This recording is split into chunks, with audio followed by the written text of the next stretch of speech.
semuanya, perkenalkan nama saya Ananda Prastanirum dengan nomor NIM 141240789. Kalau kita lihat sekarang, dunia retail itu berubah sangat cepat. Banyak perusahaan-perusahaan besar yang dulunya berjaya, tapi justru sekarang tidak mampu bertahan. Salah satu contohnya adalah Centro Department Store. Dulu, Centro merupakan salah satu department store yang terkenal di Indonesia.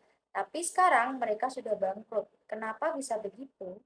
Nah, di video ini saya akan membahas tentang analisis kegagalan dari Centro Department Store, mulai dari profil perusahaannya, kemudian penyebab kegagalannya, hingga apa sih yang bisa kita pelajari dari kegagalan si Centro Department Store ini. Centro adalah department store asal Malaysia yang dikelola oleh PT Tauzi Sentosa dan mulai beroperasi di Indonesia sejak tahun 2003. Target pasarnya adalah kalangan menengah ke atas dengan produk yang cukup lengkap seperti pakaian, sepatu, tas, kosmetik, hingga perlengkapan rumah tangga. Di awal kemunculannya, Sentro ini tuh cukup sukses karena menawarkan konsep toko yang modern dan juga nyaman. Serta dia itu bisa menghadirkan banyak brand di satu tempat. Tapi seiring berjalannya waktu, popularitas Sentro mulai menurun hingga akhirnya dinyatakan pilot pada tahun 2021. Kalau dilihat dari sisi internalnya, Sentro sebenarnya memiliki beberapa keunggulan. Misalnya, brand yang sudah cukup dikenal, lokasi gerai yang strategis di mall besar, dan juga pilihan produk yang lengkap. Namun, ada juga beberapa kelemahan utama. Yang pertama, biaya operasionalnya tinggi. Kemudian yang kedua, kurangnya inovasi. Dan yang ketiga, lambat beradaptasi dengan digital. Dari sisi eksternal, tantangannya juga semakin besar.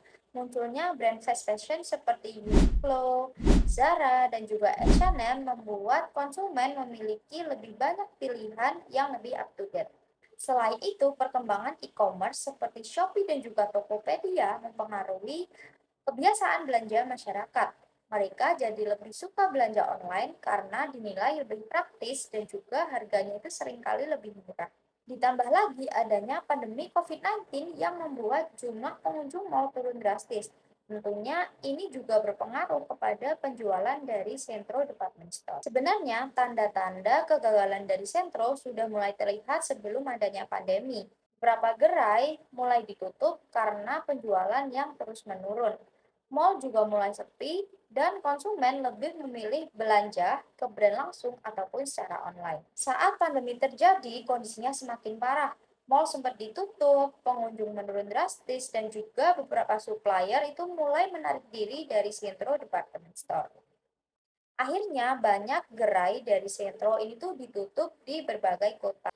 Kalau disimpulkan, ada beberapa faktor utama penyebab kegagalan dari Sentro Department Store.